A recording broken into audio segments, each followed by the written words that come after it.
What's up, guys? Today we're inside the Jeep. I wanted to show you and let you know that you have Apple CarPlay and Android Auto.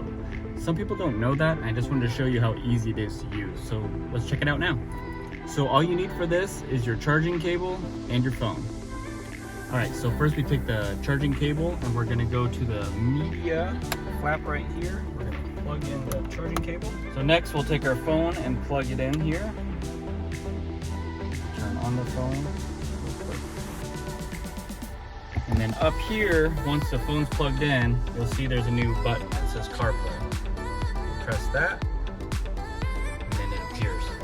So on the screen, we'll get our maps. And then in the maps, you can search, you can have point of interest. It's a pretty neat function.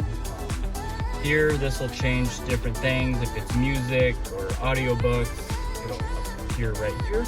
And then also your phone or text, whatever last one you used, will appear right there. Kind of a neat little deal.